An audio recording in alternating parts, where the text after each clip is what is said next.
Hello everyone, welcome to our YouTube channel RBSC bio academy. हम जो unit discuss कर रहे थे वो थी एनिमल टेक्सोनोमी। और एनिमल टेक्सोनोमी में हमने जो फाइलम स्टार्ट करना है वो है फाइलम हेमिकोडेटा। हम स्टार्ट कर रहे हैं फाइलम हेमिकोडेटा। इसके बाद हम स्टार्ट करेंगे कोडेटा की क्लासिफिकेशन और फिर हम कोडेट्स डिस्कस करने वाले हैं। तो अगर हम बात करें हेमिकोडेटा की, हेमी का मतलब होता है हाफ और कोडेटा का मतलब होता है नोटोकोड बियरिंग, यानी ऐसे एनिमल्स जिनके पास नोटोकोड तो है लेकिन वो कैसी है, वो है हाफ नोटोकोड। ऐसा कैसे हो सकता है? तो हाफ नोटोकोड बेयरिंग एनिमल्स ऐसे कैसे? क्योंकि इनकी जो नोटोकोड है ना, हाफ नोटोकोड, वो सिर्फ और सिर्फ प्रोबोसिस पार्ट के अंदर ही प्रेजेंट होगी। कौन से पार्ट में? जिसे कहते हैं शूंड एरिया, यानी शूंड जो उसका माउथ वाला पार्ट है, शूंड पार्ट है, सिर्फ उसके अंदर ही नोटोकोड प्रेजेंट होगी। तो इसे कहा जाता है हाफ नोटोकोड बियरिंग एनिमल्स और इनका नाम क्या है? हेमिकोडेटा।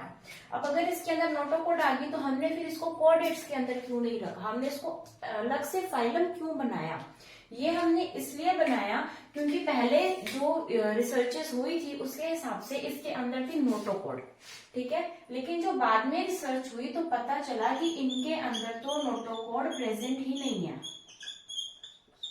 यानी हेमिकोडेट्स के अंदर जिसका नाम ही नोटोकोड के ऊपर है, उनके अंदर नोटोकोड ही प्रेजेंट नहीं है। तो नोटोकोड की जगह क्या चीज प्रेजेंट है जिसे नोटोकोड समझ लिया गया?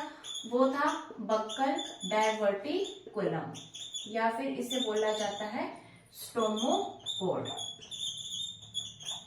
बक्कल डायवर्टिकुलम या फिर स्टोमोकोड प्रेजेंट थी और इसे क्या समझ लिया गया? इसे समझ लिया गया नोटोकोड। और नोटोकोड समझने की वजह से इन्हें बोला जाता था हेमिकोडेटा और इनको फाइलम कोडेट के अंदर ही रखा जाता था। लेकिन जैसे रिसर्चेस हुई पता चला कि नहीं, यहाँ पर नोटोकोड तो प्रेजेंट ही नहीं है, तब से इसको अलग फाइलम बना दिया गया, लेकिन इसका नेम चेंज नहीं किया। नेम में अभी भी हाफ नोटोकोड बियरिंग एनिमल्स ही हैं, लेकिन इनके अंदर नोटोकोड प्रेजेंट नहीं है, बक्कल डायवर्टिकुलम या फिर स्टोमोकोड प्रेजेंट है। और ये जो क्वेश्चन है ये आ भी चुका है, बक्कल डायवर्टिकुलम से क्वेश्चन पूछा जा चुका है ग्रेड 1 2011 से कि बक्कल डायवर्टिकुलम कहाँ पाई जाती है, तो ये हेमिकोडेट्स के अंदर पाई जाती है, ठीक है। तो हमने पढ़ा बक्कल डायवर्टिकुलम के बारे में या फिर स्टोमोकोड के बारे में। उसके बाद हम इसके आगे डिस्कस करते हैं।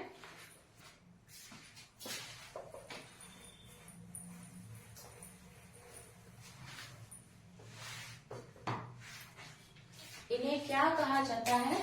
इन्हें कहा जाता है कि ये है कनेक्टिंग लिंक। कनेक्टिंग लिंक यानी योजक कड़ी है किसके बीच में? कॉर्डेट्स एंड नॉन कॉर्डेट्स में। तो नॉन कॉर्डेट्स कौन हो गए? इससे पहले हमने जो भी पढ़े थे वो सारे के सारे नॉन कॉर्डेट्स थे। हमने प्रोटोजोआ पढ़ा था, हमने पोरीफेरा पढ़ा था, हमने सीलेंट्रेटा पढ़ा, हमने टिनोफोरा पढ़ा था, हमने एस्केलमिंथिस, प्लेटीहेलमिंथिस, एनालिडा, आर्थ्रोपोडा, मोलस्का, एकाइनोडर्मेटा, हमने जितने भी पढ़े थे वो सारे कैसे थे?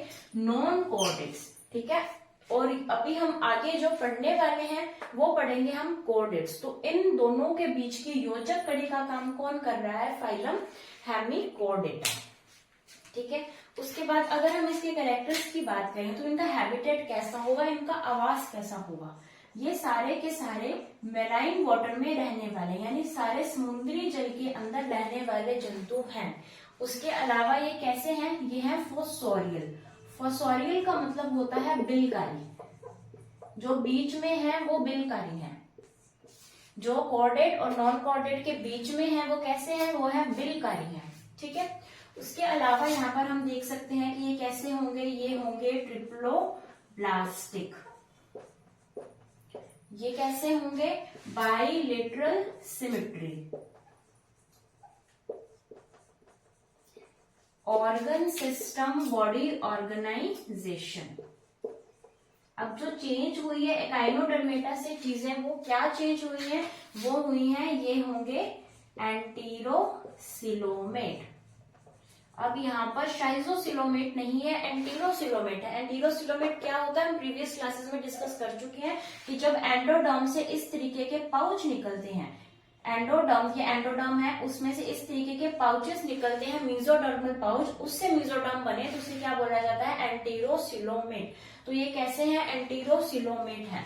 ये कैसे हैं, ये हैं ड्यूट्रोस्टोम्स। ड्यूट्रोस्टोम्स का मतलब क्या होता है, ये भी हम डिस्कस कर चुके हैं। ड्यूट्रोस्टोम्स का मतलब होता है कि जो ब्लास्टोपोर है, उस ब्लास्टोपोर से अगर एनस बने तो उसे बोला जाता है ड्यूट्रोस्टोम्स, और अगर उस ब्लास्टोपोर से माउथ बने तो उसे बोला जाता है प्रोटोस्टोम्स, जो कि हमने मोलस्का तक के सभी एनिमल्स में देखा था। अब एकाइनोडर्मेटा से आगे जितने भी वर्टिब्रेट्स यानी आगे जितने भी कोडेट्स आने वाले हैं, उन सबके अंदर क्या देखा जाएगा, ड्यूट्रोस्टोम्स देखा जाएगा, उनके अंदर प्रोटोस्टोम्स नहीं देखा जाएगा। ठीक है, उसके अलावा हम इस बात करें तो इन एनिमल्स की जो बॉडी है, उस बॉडी के अंदर 3 पार्ट्स होते हैं। कौन कौन से, प्रोबोसिस पार्ट, उसके बाद आएगा कॉलर, और फिर आएगा ट्रंक। यानी इनकी बॉडी 3 पार्ट्स के अंदर डिवाइडेड है, proboscis, collar and trunk part. ठीक है, तो हमने क्या स्टार्ट किया, हमने स्टार्ट किया फाइलम हेमिकोडेटा, हाफ नोटोकोड, लेकिन नोटोकोड है नहीं, क्या है, स्टोमोकोड है, बक्कल डायवर्टिकुलम है।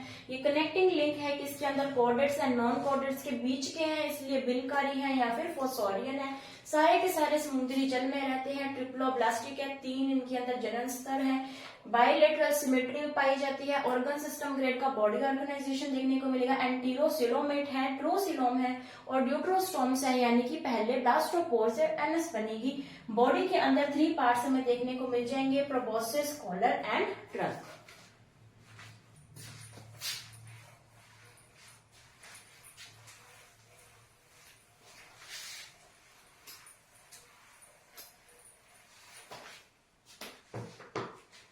हमने बात की अभी इसकी बॉडी की, तो अगर हम इसका डायग्राम देखें,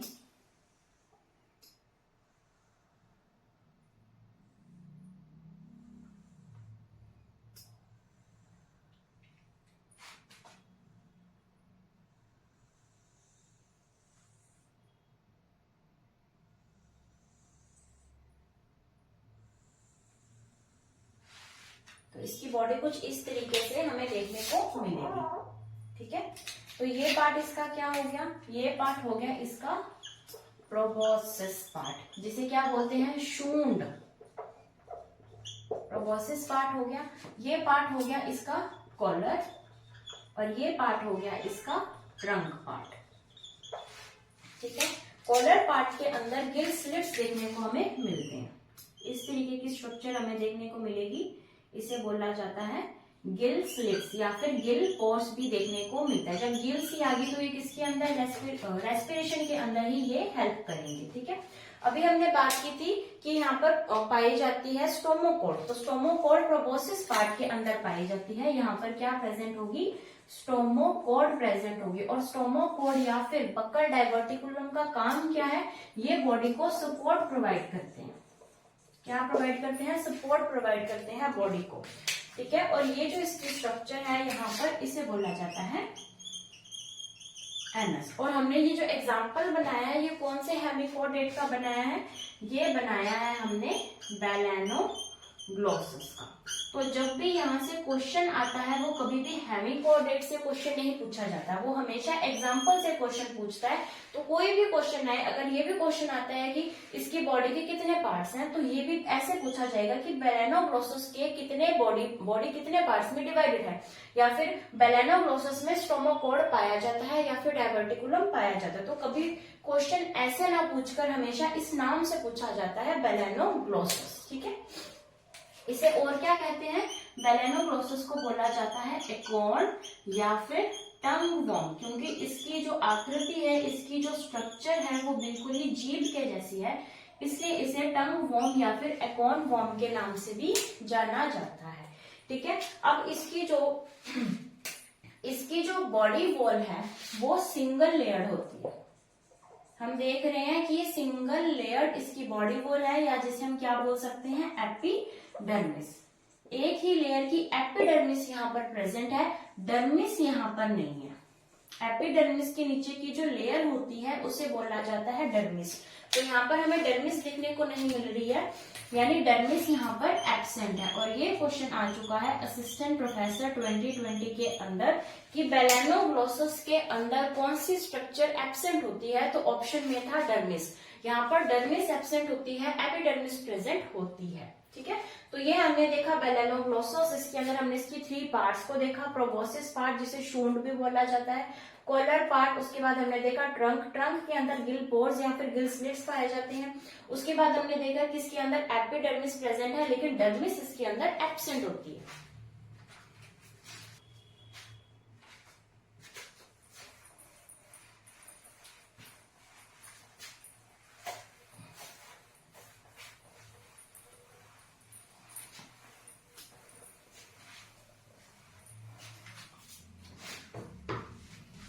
अब हम बात करते हैं इसकी फिजियोलॉजी की। सबसे पहले हम स्टार्ट करेंगे डाइजेशन से।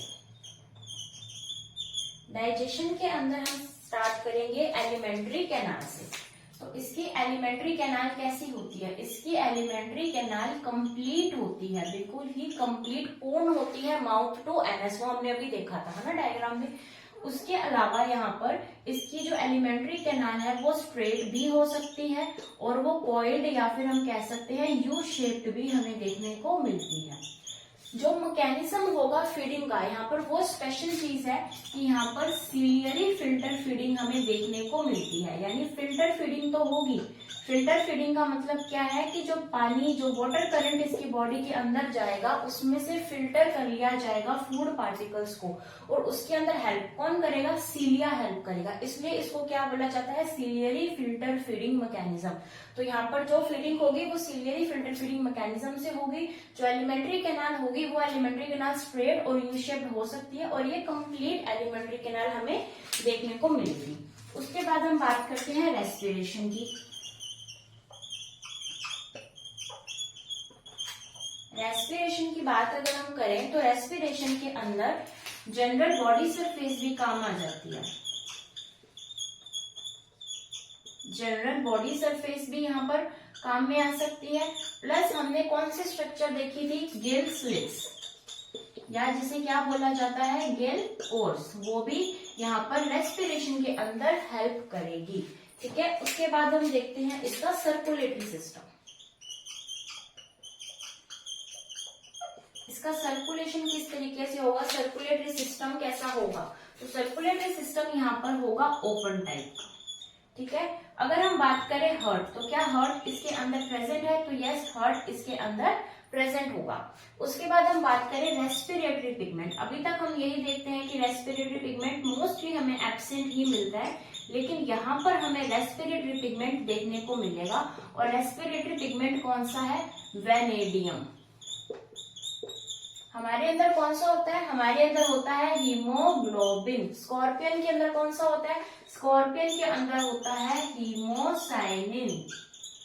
हमें रेस्पिरेटरी पिगमेंट्स भी याद करने। हीमोसाइनिन के अंदर कौन सा एलिमेंट होता है? कॉपर। हमारे अंदर कौन सा एलिमेंट होता है? Fe। हमारे ब्लड का कलर कैसा होता है? रेड। इनके ब्लड का कलर कैसा होता है? ब्लू।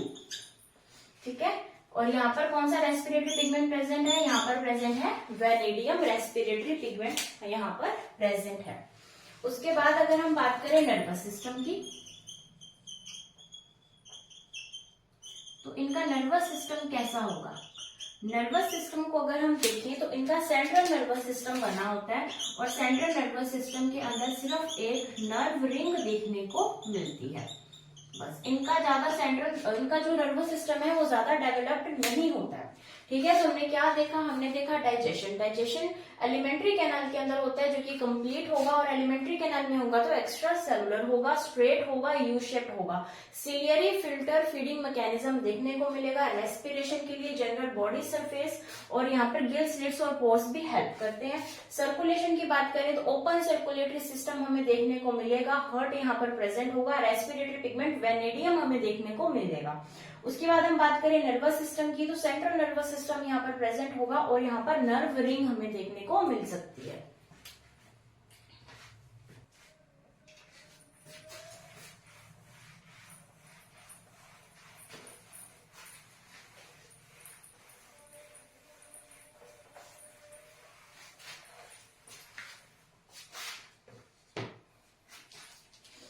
अगर हम बात करें यहाँ पर रिप्रोडक्टिव सिस्टम के बारे में,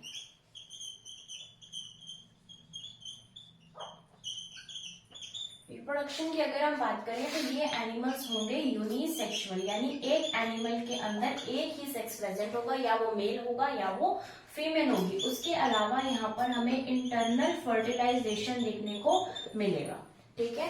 और अगर हम बात करें यहाँ पर डेवलपमेंट की, तो डेवलपमेंट यहाँ पर हो इनडायरेक्ट डेवलपमेंट, ठीक है। यहाँ पर हमें इनडायरेक्ट डेवलपमेंट देखने को मिलेगी, यानी यहाँ पर क्या बनेगा, लार्वा। और लार्वा कौन सा होगा, टोर्नेरिया लार्वा। लार्वा का नाम क्या है, टोर्नेरिया लार्वा, ठीक है। यहाँ पर हमें टोर्नेरिया लार्वा देखने को मिलेगा। यहाँ पर रिप्रोडक्शन के बारे में हमने बात की, यूनिसेक्सुअल होगा, इंटरनल फर्टिलाइजेशन होगा, इनडायरेक्ट डेवलपमेंट देखने को मिलेगा, और लार्वा कैसा होगा, टोर्नेरिया लार्वा हमें देखने को मिलेगा। उसके बाद हम इसके क्लासिफिकेशन की बात कर लेते हैं। हेमिकोर्डेटा की क्लासिफिकेशन, इसके अंदर 2 क्लासेस हमें देखने को मिलती हैं। पहली क्लास है एंटीरोन्यूएस्टा, दूसरी आएगी टेरोब्रैंकिया। इसकी 2 क्लासेस है, एंटीरोन्यूएस्टा एंड टेरोब्रैंकिया। अगर हम बात करें एंटीरोन्यूएस्टा की, न्यूएस्टा का मतलब होता है ब्रीथिंग, ब्रीदिंग करना, और एंटीरो का मतलब होता है गट, यानी ब्रीदिंग गट के थ्रू करना। ऐसे एनिमल्स आएंगे एंटीरोन्यूएस्टा क्लास के अंदर। जो एग्जांपल हम पढ़ रहे थे क्या था, बेलेनोग्लोसस। बेलेनोग्लोसस को क्या बोला जाता है, बेलेनोग्लोसस को बोला जाता है एकॉर्ड या फिर टंग वर्म बोला जाता है। उसके अलावा यहाँ पर आएगा सैकाग्लोसस। कभी भी इतना डीप क्वेश्चन नहीं आया है, अगर क्वेश्चन आया है तो सिर्फ यहीं से आया है, इसके अंदर डीप कभी भी क्वेश्चन ना असिस्टेंट प्रोफेसर में ना ही हमारी ग्रेड के अंदर कभी भी आया है, ठीक है। उसके बाद हम टेरोब्रैंकिया के बारे में बात करते हैं। इसका मतलब होता है फैदर लाइक गिल्स, यानी पंख जैसे इनके क्या है, गिल्स है। फैदर लाइक गिल्स हमें यहाँ पर देखने को मिलेंगे। और अगर हम इसके एग्जाम्पल की बात करें तो आएगा रैप्टोप्यूरा। क्या आएगा, रैप्टोप्यूरा। तो ये किसका एग्जाम्पल है, टेरोब्रैंकिया का एग्जाम्पल है, ठीक है। हमने डिस्कस किया आज हेमिकोर्डेटा के बारे में, हमने इसका रिप्रोडक्शन देखा, हमने इसका क्लासिफिकेशन देखा। 2 क्लासेस है, एंटीरोन्यूएस्टा एंड टेरोब्रैंकिया। एंटीरोन्यूएस्टा के अंदर आएगा बेलेनोग्लोसस एंड सैकाग्लोसस, और टेरोब्रैंकिया के अंदर आएगा रैप्टोप्यूरा, ठीक है।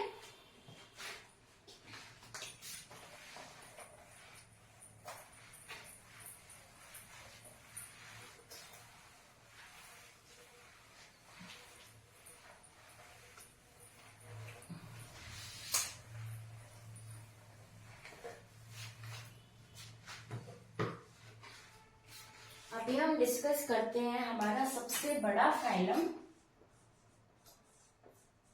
Phylum Chordata. Phylum Chordata. अगर हम बात करें कोर्डेटा की, कोर्डेटा, कोर्ड का मतलब होता है नोटोकोड, हमने अभी डिस्कस किया था, और डेटा का मतलब होता है बियरिंग, यानी ऐसे एनिमल्स जिनके पास नोटोकोड प्रेजेंट है उन्हें क्या बोला जाता है, उन्हें बोला जाता है कोर्डेटा, ठीक है। तो अगर हम बात करें कि ये वर्ड किसने दिया था, कोर्डेटा वर्ड जो दिया था, ये वर्ड दिया था बेल्फोर ने। बेल्फोर ने वर्ड दिया था कोर्डेटा, ठीक है। अभी हम देखते हैं कि कोर्डेट्स के अंदर कौन से फंडामेंटल कैरेक्टर्स हैं। तो अगर किसी भी एनिमल को हमने कोर्डेट्स के अंदर रखना है तो उसके पास 3 फंडामेंटल या फिर 3 बेसिक कैरेक्टर्स होने चाहिए। ये इसकी क्या है, एक शर्त है। 3 कैरेक्टर्स होने चाहिए, ये इसकी शर्त है। अगर 3 कैरेक्टर्स प्रेजेंट है एनिमल के अंदर तो हम उसको कहाँ पर रख देंगे, फाइलम कोर्डेटा के अंदर रख देंगे। सबसे पहली शर्त ये है कि उसके पास dorsal hollow nerve cord present होनी चाहिए। डोर्सल होलो नर्व कॉर्ड उसके पास प्रेजेंट होनी चाहिए। दूसरी शर्त ये है कि उसके पास नोटोकॉर्ड प्रेजेंट होनी चाहिए, ठीक है। और तीसरी शर्त है कि उसके पास फेरेंजियल गिल स्लिट्स प्रेजेंट होने चाहिए। फेरेंजियल गिल स्लिट्स उसके पास प्रेजेंट होने चाहिए। तो ये 3 फंडामेंटल कैरेक्टर्स हैं जो किसी भी कॉर्डेट के अंदर प्रेजेंट होने चाहिए, ठीक है। अब ये जो 3 फंडामेंटल कैरेक्टर्स हैं, ये ऐसी जरूरी नहीं है कि एडल्ट में ही प्रेजेंट हो, ये अगर लार्वा में भी प्रेजेंट है, यानी उसकी लाइफ की किसी भी स्टेज में अगर ये तीनों कैरेक्टर्स प्रेजेंट है तो हम कह सकते हैं वो क्या है, वो है कोऑर्डेट्स, ठीक है। तो ये एडल्ट में भी हो सकते हैं, लार्वा में भी हो सकते हैं। तो इन तीनों कैरेक्टर्स का पाया जाना कोऑर्डेट्स का फंडामेंटल कैरेक्टर है। तो अभी हम पढ़ते हैं फाइलम कोऑर्डेटा की क्लासिफिकेशन।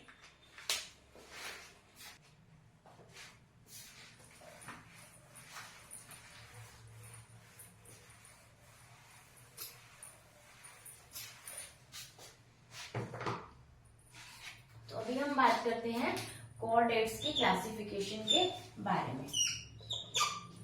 ये डिवाइडेड है 2 पार्ट्स के अंदर। और बेस क्या है, बेस है क्रेनियम। क्रेनियम की प्रेजेंस या फिर एब्सेंस। क्रेनियम क्या होती है, क्रेनियम हमारी कपाली मतलब खोपड़ी को कहते हैं क्रेनियम। तो अगर क्रेनियम प्रेजेंट है या फिर क्रेनियम एब्सेंट है, इसके बेस के ऊपर कोऑर्डेट्स को 2 पार्ट्स के अंदर डिवाइड किया गया है। पहला है ए क्रेनिएटा, जिसके अंदर क्रेनियम क्या होगा, एब्सेंट होगा क्योंकि ए लग गया। और दूसरा पार्ट होगा क्रेनिएटा, यानी जिसके अंदर क्रेनियम प्रेजेंट होगा उसे बोला जाएगा क्रेनिएटा। अगर हम बात करें ए क्रेनिएटा की, तो ए क्रेनिएटा को बोला जाता है लोअर कोऑर्डेट्स, यानी ऐसे कोऑर्डेट्स जो कि लोअर है, निचले, ठीक है। और इसको लोअर बोला जाएगा तो क्रेनिएटा को क्या बोला जाएगा, हायर कोऑर्डेट्स। ये क्या है, हायर कोऑर्डेट्स, ठीक है। इन्हें और क्या बोला जाएगा, इन्हें बोला जाएगा प्रोटो कोऑर्डेट्स। ये क्या है, प्रोटो कोऑर्डेट्स है। और ये क्या है, ये है यू कोऑर्डेट्स। प्रोटो कोऑर्डेट्स एंड यू कोऑर्डेट्स, ठीक है। अब अगर हम बात करें ए क्रेनिएटा की, तो क्या ए क्रेनिएटा भी डिवाइडेड है, तो ए क्रेनिएटा 2 सब फाइलम के अंदर डिवाइडेड है। इसके 2 सब फाइलम्स हैं। कौन कौन से, इसके सब फाइलम है यूरोकोर्डेटा एंड सिफेलोकोर्डेटा।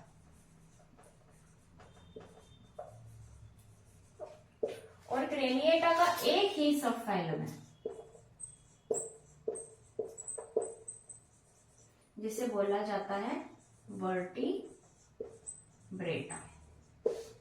तो इसके हमने देखे 2 सब फाइलम्स, इसके देखे हमने एक ही सब फाइलम वर्टिब्रेटा, ठीक है।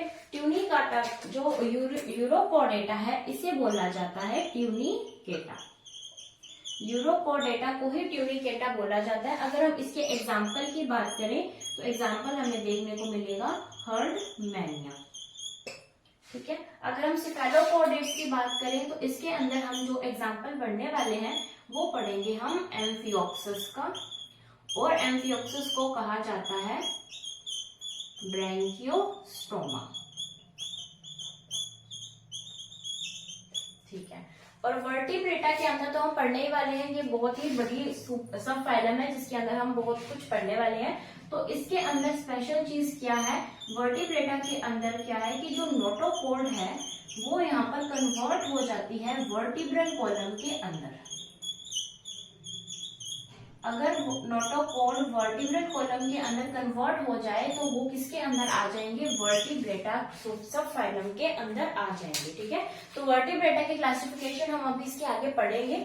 तो यहाँ पर हमने क्लासिफिकेशन पढ़ी है कोऑर्डेटा की। कोऑर्डेटा की क्लासिफिकेशन के अंदर 2 पार्ट्स हैं, एक क्रेनिएटा जिसके अंदर क्रेनियम एब्सेंट है और क्रेनिएटा जिसके अंदर क्रेनियम प्रेजेंट है। ये लोअर कोऑर्डेट्स भी कहते हैं, इनको प्रोटोकोऑर्डेट्स भी कहते हैं, इनको हायर कोऑर्डेट्स भी कहते हैं और यू कोऑर्डेट्स भी कहा जाता है।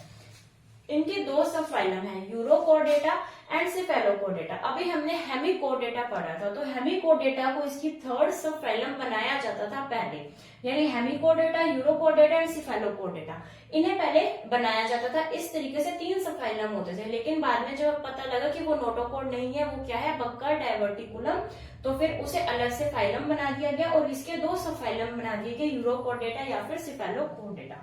यूरोकोर्डेटा को ट्यूनिकाटा भी कहा जाता है और इसके अंदर हर्डमैनिया आता है। हम कंफ्यूज किससे होते हैं, हम हर्डमैनिया और हीरोडिनेरिया में कंफ्यूज हो सकते हैं। तो ये हमें याद रखना है कि हीरोडिनेरिया तो लीच थी, जो हमने फाइलम एनालिडा के अंदर पढ़ी थी। हीरोडिनेरिया और हर्डमैनिया के अंदर फर्क है, ठीक है। हीरोडिनेरिया अलग है, हर्डमैनिया अलग है, ठीक है। उसके बाद हमने सिफेलोपोडेट्स के अंदर पढ़ा, सिफेलोपोडेट्स के अंदर एम्फियोक्सस आएगा और एम्फियोक्सस को ही ब्रैंकियोस्टोमा कहा जाता है। उसके बाद हमने वर्टिब्रेट्स के बारे में पढ़ा कि इसके अंदर नोटोकॉर्ड जो है वो मॉडिफाई होकर वर्टिबल कॉलम के अंदर कन्वर्ट हो गई। तो अब जो क्वेश्चन आ जाता है वो ये आता है कि प्रोटोकॉर्डेट्स में हम किसको शामिल करते हैं। तो प्रोटोकॉर्डेट्स के अंदर यूरोकोर्डेटा प्लस सिफेलोकोर्डेटा, यूरोकोर्डेटा प्लस सिफेलोकोर्डेटा, सिर्फ दो सब फाइलम ही आएंगे। Hemichordata is not a part of phylum sub phylum protochordata. Protochordata का पार्ट नहीं है हेमिकोर्डेटा। प्रोटोकॉर्डेट सिर्फ दो ही है, यूरोकोर्डेटा और सिफेलोकोर्डेटा। उसी तरीके से क्वेश्चन आ सकता है कि इनवर्टिब्रेट्स कौन कौन से हैं। तो इनवर्टिब्रेटा को छोड़कर बाकी जितने भी हैं वो सारे के सारे इनवर्टिब्रेट्स हैं। जैसे कि जो भी हमने नॉन कॉर्डेट्स पढ़े थे, जो भी अब तक हमने जितना भी पढ़ा है नॉन कॉर्डेट्स, उसके अलावा हम जो भी पढ़ेंगे प्रोटोकॉर्डेट्स, नॉन कॉर्डेट्स, प्रोटोकॉर्डेट्स, और इसके अंदर हेमिकॉर्डेट्स भी आ जाएगा। हमने अभी हेमिकॉर्डेट्स भी पढ़ा है। तो जितने भी नॉन कॉर्डेट्स हमने अभी तक पढ़े हैं, हेमिकॉर्डेट हमने आज पढ़ा है, और प्रोटोकॉर्डेट्स यानी यूरोकोर्डेटा एंड सिफेलोकोर्डेटा, इतना ये सारे के सारे क्या है, इनवर्टिब्रेट्स हैं। और वर्टिब्रेट्स के अंदर सिर्फ ये वाला सब फाइलम आएगा, ठीक है। तो क्वेश्चन कई बार इस तरीके से भी आ सकता है, इसलिए हमने क्लासिफिकेशन यहाँ पर डिस्कस किया कि अगर क्लासिफिकेशन में से क्वेश्चन है तो हमारा रॉन्ग नहीं जाना चाहिए, ठीक है। अभी हम देखते हैं सब फाइलम वर्टिब्रेटा का क्लासिफिकेशन।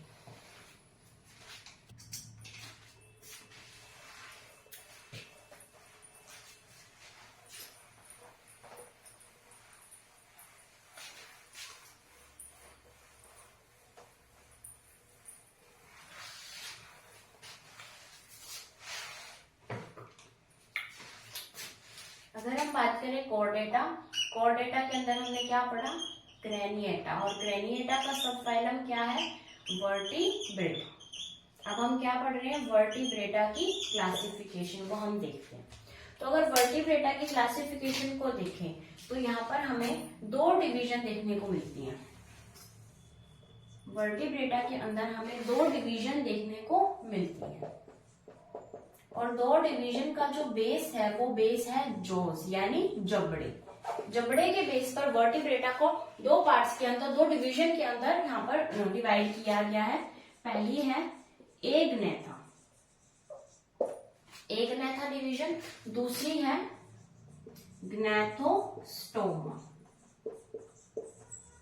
ग्नैथोस्टोमेटा, दूसरी है ग्नैथोस्टोमेटा, पहली है एग्नेथा।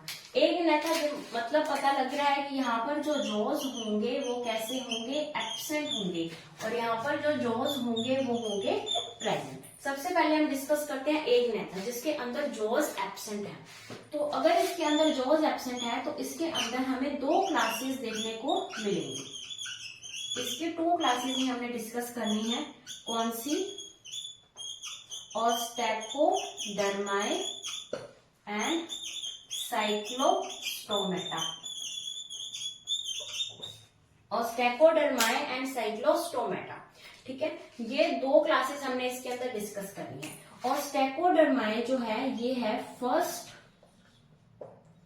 जॉलेस वर्टिब्रेट्स, यानी ऐसे वर्टिब्रेट्स जो कि फर्स्ट नंबर पर हम रखते हैं, जो कि बिल्कुल फर्स्ट है वर्टिब्रेट्स के अंदर, और ये कैसे है, जॉलेस। तो फर्स्ट जॉलेस वर्टिब्रेट्स कौन से हैं, ऑस्टेकोडर्माए, और ये सारे के सारे क्या हो चुके हैं, विलुप्त हो चुके हैं, एक्सटिंक्ट हो चुके हैं, ठीक है। उसके बाद आएगा साइक्लोस्टोमेटा। साइक्लोस्टोमेटा के अंदर आएगा, इनका कैसा माउथ होता है, सर्कुलर माउथ होता है। और इसी से ये क्वेश्चन पूछा जा चुका है। जब हम इसको अच्छे से पढ़ेंगे तब हम उस क्वेश्चन को भी डिस्कस करेंगे। और अगर हम इसका एग्जाम्पल की बात करें तो वो आएगा पेट्रोमाइजन। पेट्रोमाइजन इसका एग्जाम्पल आएगा किसका, क्लास साइक्लोस्टोमेटा का, जो कि एक नेथा के अंदर एक क्लास है, class Cyclostomata, circular mouth, example आएगा पेट्रोमाइजन। ठीक है, उसके बाद हम डिस्कस करते हैं ग्नैथोस्टोमेटा के बारे में। तो ग्नैथोस्टोमेटा के अंदर जॉस है प्रेजेंट है। इसको हम डिवाइड करेंगे सुपर क्लासेस के अंदर। हमने इसको 2 सुपर क्लासेस के अंदर कन्वर्ट किया है। पहली क्लास है पाइसिस, दूसरी क्लास है टेट्रापोडा। ठीक है, दूसरी क्लास है टेट्रापोडा। अब जो पाइसिस है, पाइसिस के अंदर सारी की सारी हमें फिशेस देखने को मिलेंगी और फिशेस के अंदर हमें देखने को मिलेंगे पेयर्ड फिन्स, यानी उनके जो फिन्स हैं वो हमें पेयर्ड देखने को मिलेंगे। लेकिन यहाँ पर जो पेट्रोमाइजन है, इनके जो फिन्स देखने को मिलेंगे वो मिलेंगे हमें अनपेयर्ड फिन्स, यानी यहाँ पर फिन्स जो है वो जोड़ी में नहीं है, वो सिंगल फिन्स है। लेकिन पाइसिस के अंदर जो हमें फिन्स देखने को मिलेंगे वो हमें देखने को मिलेंगे पेयर्ड फिन्स। और अगर हम बात करें टेट्रापोडा की, तो टेट्रापोडा के अंदर हमें 2 पेयर ऑफ लिम्ब्स देखने को मिलेंगे। एक पेयर होगा हाइंड लिम्ब, एक होगा फोर लिम्ब। जैसे हमारे ये फोर लिम्ब है और हमारे लेग्स हाइंड लिम्ब है। तो टेट्रापोडा के अंदर 4, पोडा मतलब पैर, यानी 4 पैर। साइंस तो यही कहती है कि ये भी हमारे पैर है। ठीक है, तो 4 पैर हमें देखने को मिलेंगे। 2 फोरलिम्स होंगे, जैसे बर्ड्स है उसके अंदर जो फोरलिम्स है वो उनके फेदर्स के अंदर कन्वर्ट होंगे, जिससे वो उड़ सकते हैं, है ना। तो वैसे ही हमारे जो फोरलिम्स है वो हम उनको हैंड्स बोलते हैं, और सबके हाइंड लिम्स, यानी 4 पैर प्रेजेंट होंगे किसके अंदर, सब सुपर क्लास टेट्रापोडा के अंदर। ये क्या है, ये है super class, super class Tetrapoda के अंदर। ठीक है, तो अगर हम बात करें टेट्रापोडा की, तो इसके अंदर कौन कौन सी क्लासेस हमें देखने को मिलेंगी। इसके अंदर हम देखेंगे एम्फीबिया,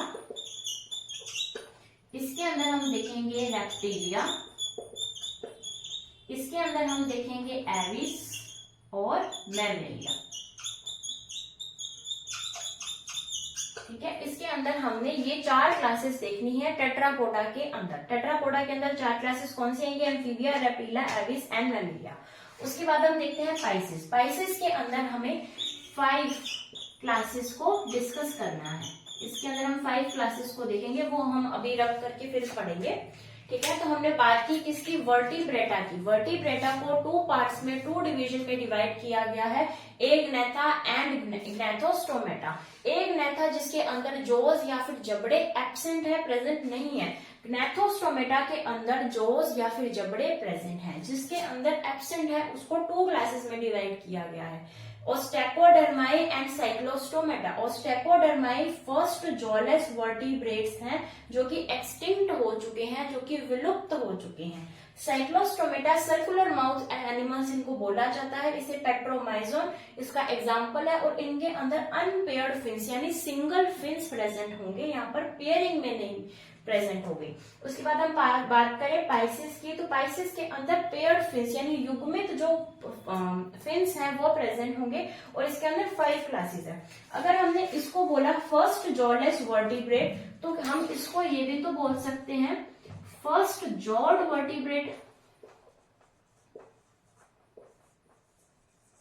तो पाइसिस क्या है, पाइसिस है फर्स्ट जॉड वर्टिब्रेट, क्योंकि यहाँ पर जॉज प्रेजेंट है और जॉज की फर्स्ट सुपर क्लास ही पाइसिस है, तो इसके अंदर फर्स्ट जॉड वर्टिब्रेट है। और इसके अंदर भी हम जो फर्स्ट क्लास पढ़ेंगे, इन 5 क्लासेस में हम जो फर्स्ट क्लास बोलेंगे हम उसको भी बोलेंगे फर्स्ट जॉड वर्टिब्रेट्स। यानी अगर ऊपर से क्वेश्चन आ गया तो हम पाइसिस टिक कर देंगे, लेकिन अगर इससे भी डीप क्वेश्चन आया तो हम इसकी फर्स्ट क्लास को डिस्कस करेंगे, वो हम अभी पढ़ने वाले हैं।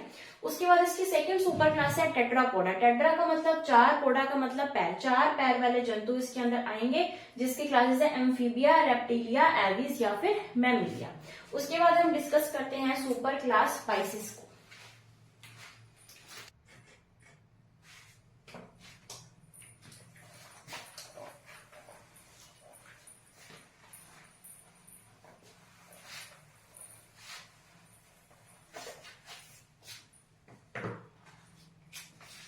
पाइसिस की फर्स्ट क्लास आएगी लैकोडर्माई। प्लेकोडर्माई कैसे होंगे? First jawed vertebrate. कैसे हैं?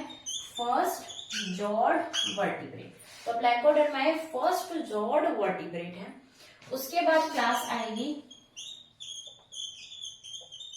कॉन्ड्रिक्टाइस।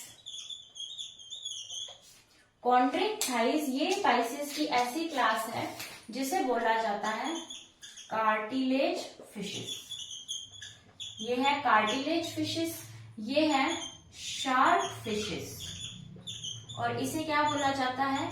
इलास्मोब्रैंकाई। इलास्मोब्रैंकाई इसे बोला जाता है। ठीक है, उसके बाद हम बात करते हैं थर्ड क्लास की। थर्ड क्लास आएगी ऑस्टिक थाइस।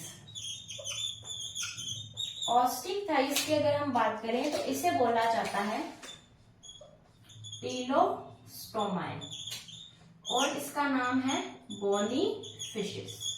टीलोस्टोमाई या फिर बोनी फिशेस किसे बोला जाता है? ऑस्टिक थाइस को। फोर्थ क्लास आएगी होलोसिफेलाई। होलोसिफेलाई के अंदर अगर हम पढ़ें, अगर हम एग्जाम्पल पढ़ें तो इसका एग्जाम्पल आएगा काइमेरा। इसका एग्जाम्पल आएगा काइमेरा, और जो काइमेरा है ये है bony fishes and cartilage fishes का connecting link. Bony fishes and cartilage fishes का कनेक्टिंग लिंक कौन है? काइमेरा, और क्लास कौन सी है? होलोसिफेलाई क्लास है। उसके बाद आएंगी डिप्नोई। डिप्नोई क्लास, इसे क्या बोला जाता है? इसे बोला जाता है लंग फिशेस। इसे बोला जाता है लंग फिशेस, और इसे और क्या बोला जाता है? Uncle of amphibians. Uncle of amphibians किसे बोला जाता है? डिप्नोई क्लास को। ठीक है, तो ये हमने क्या डिस्कस की? ये हमने डिस्कस की थी 5 क्लासेस ऑफ पाइसेस।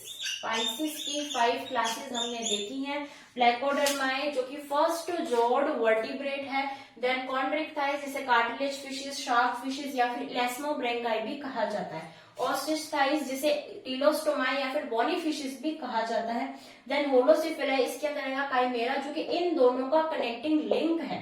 उसके बाद आएगी डिप्नोई जिसे लंग फिशेस या फिर अंकल ऑफ एम्फीबियंस भी कहा जाता है। तो इसके साथ ही हमारा लेक्चर आज का खत्म होता है, और हम अब कल के लेक्चर में देखेंगे सबसे पहला यूरोकोडेटा फाइलम। यूरोकोडेटा सब फाइलम को हम देखने वाले हैं, और आप इस वीडियो को लाइक कीजिए, इस वीडियो को शेयर कीजिए, हमारे चैनल को सब्सक्राइब कीजिए। Thank you.